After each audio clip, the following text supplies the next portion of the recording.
Hey everybody, welcome back to the channel. I'm Dane, your host. Hope you're doing great wherever you may find yourselves. Blessings to all.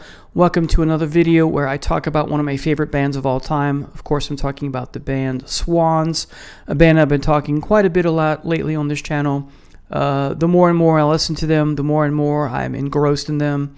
I would say that you ever eat something and instead of being full, you want more. You're right, because of the dopamine. That's a good name for a band. That's what Swans does to me. I can't get enough of Swans. So today's video is to kind of talk about the history of Swans, just in the sense of tracing the different phases of the band throughout their entire discography. So let's get started.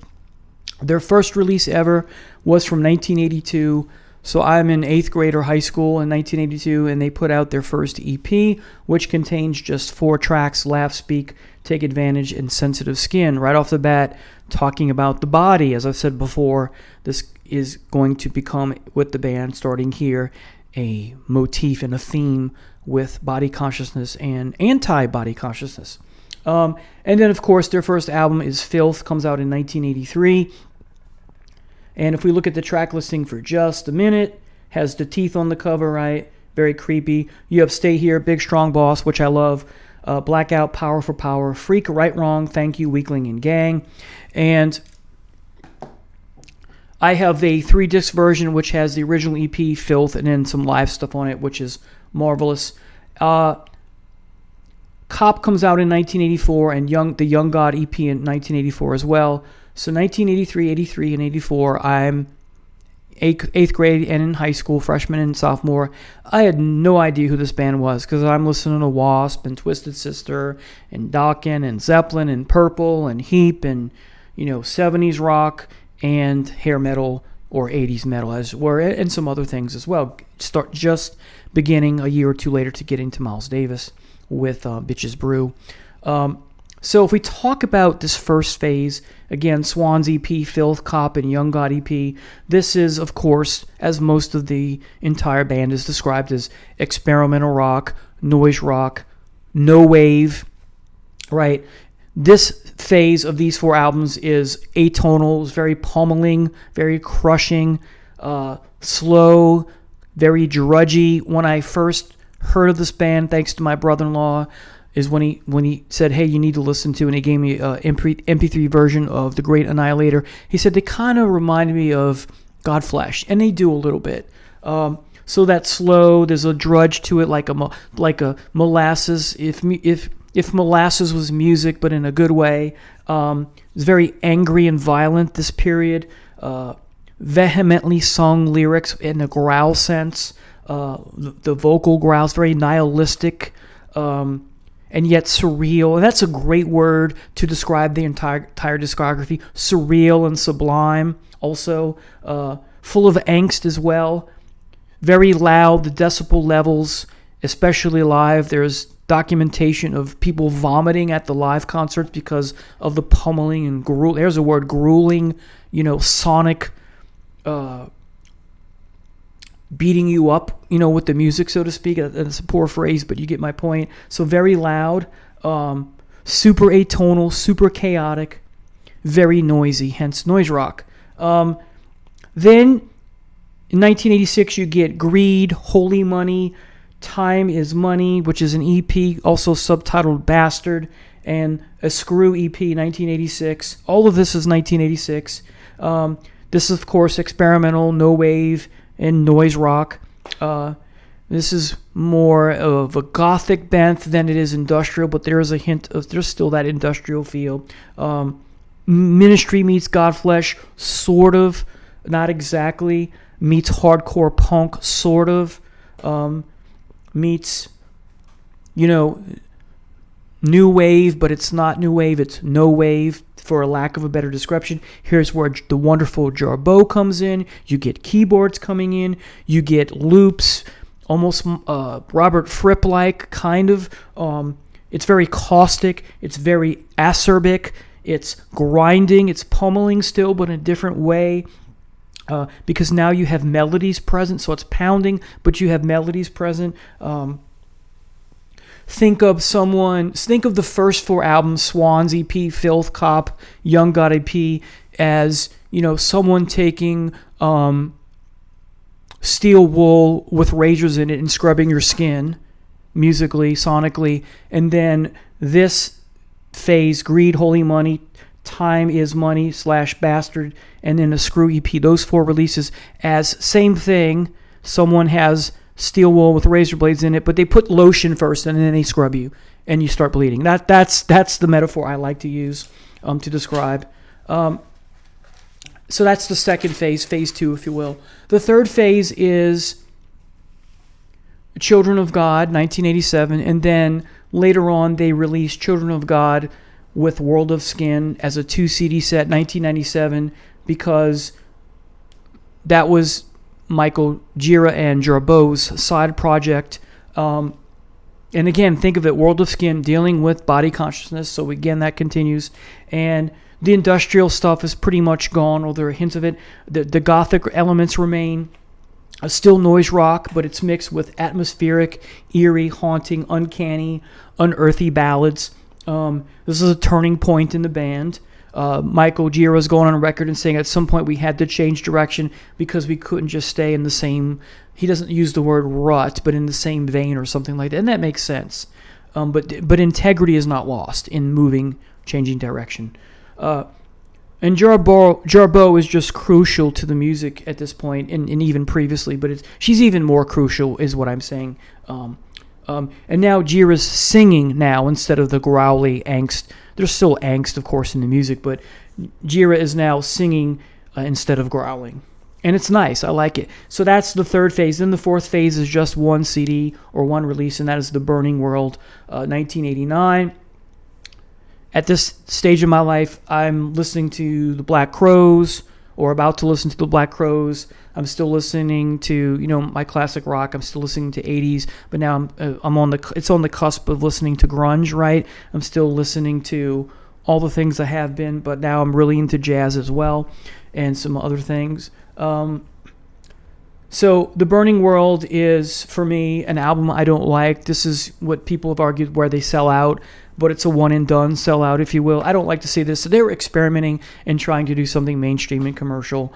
I can't be too mad at them. It's not like they went down the rabbit hole like other bands like Rush and Genesis, and to that extent we're continuing with album after album. It's very poppy, or it's very pop-oriented. There's a hint of, I don't want to say Neil Young, but Neil Young type Americana type stuff. And I love, I'm a big, huge Neil Young. In fact, down the road, I'll be doing some videos on Neil Young, someone I have barely talked about on this channel. And I've always liked Neil Young since I was way little, but older I get, more and more into Neil Young. Dopamine again, I guess. But yeah, a hint of Americana, I guess, not in the John Cougar Mellencamp sense, which isn't my cup of tea. It's a very underwhelming album. I skipped this one. I don't like it, I'll be honest. I don't own it. It's unessential Swans, if you ask me. Unless you like the experiment to be part of the mainstream. It may be your cup of tea, but it's just not mine. So that's the fourth phase, a one-and-done type album. And then we get what I call the rabbit phase, because you have 2 albums, White Light, From the Mouth of Infinity, and Love of Life. They have the rabbit or rabbits on the cover. And just yesterday, I got these 2 albums in the mail from Young God Records, because I saw that it's both of these albums on the 3D set. So I thought that I would give them another try, because there are some stuff here that I've heard them before, both of them, but much of it was like, okay, it's not bad, but it's not great either. But I thought I'd give it another try. And so I'll have everything by Swans, studio-wise, full-length, but except for Burning World. So this is 1991 and 1992. Like I said, I have listened to these. This is more of a folk rock type music, but done Swans way. There is still that hint of Americana, so there's a bit of a holdover from The Burning World, but it doesn't have as much of that pop sensibility or that mainstream commercial. It's very Swans, for lack of a better phrase. There are ballads here. There is some quasi-hard or experimental folk pop here, or folk rock. The lyrics, however, are keeping in what you expect Swans to do. They're dark, they're gloomy, they're foreboding, they're creepy. They're nihilistic in a sense, but without that edginess of their early work. So that's Phase 5, 2 albums. Phase 6, The Great Annihilator, 1995, through and including Soundtracks for the Blind, and also including, I'm going to butcher it, it's the EP that's in German, a German title, also 1996. So The Great Annihilator is a comeback album, not in the sense that the band broke up, but that the band is returning to their roots. They're returning, it's a return to form, sort of. Is it as pummeling and crushing and beating you over the head as the first 4 releases? No. But there's much in the sense of that return to let's be a lot heavier there than we were with White Light from the Mouth of Infinity, Love of Life, and The Burning World. So it's a comeback album in that sense. The noise rock is back. There's some ballads, though, and critics have argued that this is perhaps their most, not counting The Burning World, of their heavy stuff, this is the most accessible of their albums. It has, some of it has a straightforwardness to it with respect to what you expect rock music to be. In the German EP, you have, sorry, I can't pronounce it. You have sampling, you have looping, you have that Brian Eno-like ambience, you have that Tangerine Dream type ambience to some degree. Dare I say Robert Fripp / Brian Eno. It's chilling, it's haunting, it's scary, it's eerie, it's creepy, in a good way. It's phantasmagorical, there's a word, and it's dreamlike and it's hypnotic. So those 3 albums, 1995 to 1996. Then you get the one and done, My Father Will, Give Me a Rope Up to the Sky. I can never remember the title to that. It sounds like, the title sounds like a Budgie song, right? With the long titles, right? And this is a comeback in a different sense because after the previous 3 albums, the band had broken up, and this is a comeback in the sense that the band has now reformed. So that's what I mean by comeback. This is a very spiritual album. I talked about this before in a previous video because Michael has really sunk his teeth into spirituality and religion. And you hear it in the music. There's that folk stuff. So notice as I go through these phases, there always seems to be a little bit of what came before and the new stuff. It's a gradual process in the changes, with the exception of perhaps Burning World. So there's still that folk element carried over from the 2 Rabbit albums, but it's heavy at times, and this balance is so perfect. It's what makes this album wonderful. And there's some great rhythms here. There's some great groovy stuff laid down from the band here. So that's 2010. That's a one-and-done phase. Next, you get what's called often the Swans trilogy, or when it first came out, I've heard it called as the Vinyl trilogy for whatever reason. Double and triple releases, so there's a lot of stuff here. So this is 2012 to 2016. So you have The Seer, To Be Kind, and The Glowing Man. This is epic post-rock, and what I mean by that, you have a lot of long tracks. I love it. It's noise rock. Okay, it's back. Experimental rock. It's atonal. Okay, so now you have very similar to, I think I screwed up because I failed to mention something, I believe. When I was talking about The Great Annihilator and the German, did I mention Soundtracks for the Blind? If I did, sorry for repeating myself, but that's part of the 1995 to 1996, the sampling, the looping, and all that. All right, so back to the Vinyl trilogy, The Seer, To Be Kind, The Glowing Man, epic post-rock because of long tracks, noise rock, experimental rock. So like Soundtracks for the Blind, The Great Annihilator, and some of their earlier stuff, there's that return to form is continuing, that was interrupted because of my father will give me a rope up to the sky.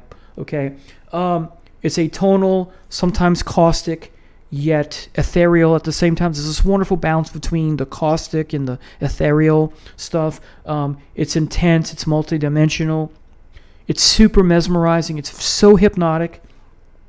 There's this gravitational pull that never lets go of you and sucks you in, and it's a good thing. It's pulverizing at times, harking back to their early days.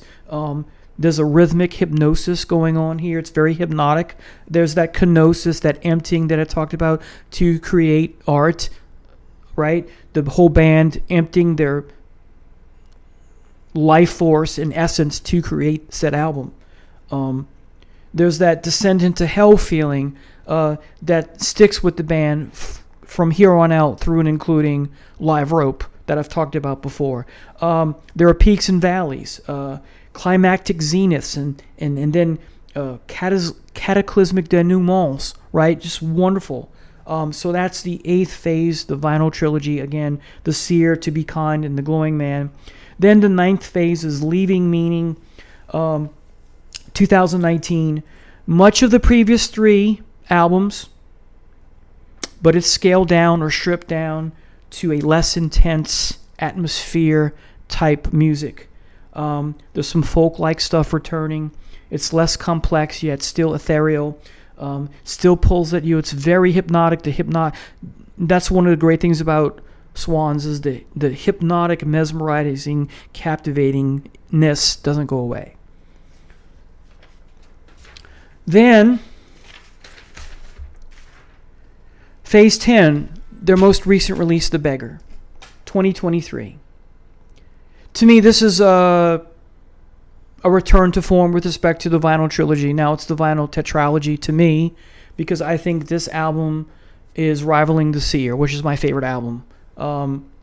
So you could argue that Leaving Meaning is kind of a partial interruption between those 3 albums and this one.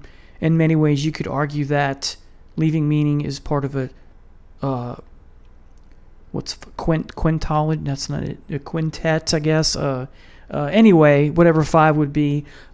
Because while there's some stripping down with the previous album, there's still enough of that vibe of these 5. They're so similar, these 5 albums, and yet so different. I can confidently lump them in the same phase. But for all intents and purposes, because most people, I think, will see the previous album, Leaving Meaning, as a departure from what happened in the previous 3, that I give it a separate phase. But Phase 10 is so much like Phase 8 with The Seer, etc. So anyway, let's talk about The Beggar. Post-rock. It's very droney. It's drone rock, drone experimental rock, if you will. Heavy repetition is the order of the day here. Go figure, it's Swans. But really an emphasis on heavy repetition, like the live album Live Rope, and it's a good thing. This heavy repetition is dark, it's chilling, it's hypnotic, it's haunting, it's enigmatic, almost phantasmagoric at times. It stays with you. It has a presence that keeps. It's self-conscious. It's Swans. It's going to be self-conscious, but it's over the top more than ever self-conscious because of the subject material, which I'll talk about in a minute. It's about the body. It's epic. Literally, you have epic tracks here, keeping in with The Seer and that trilogy, right? It's atonal yet ethereal. There's a balance between the two. It's poetic. It's angelic and demonic. That balance between the two, that to and fro between the ethereal and the caustic and atonal and pummeling stuff, right?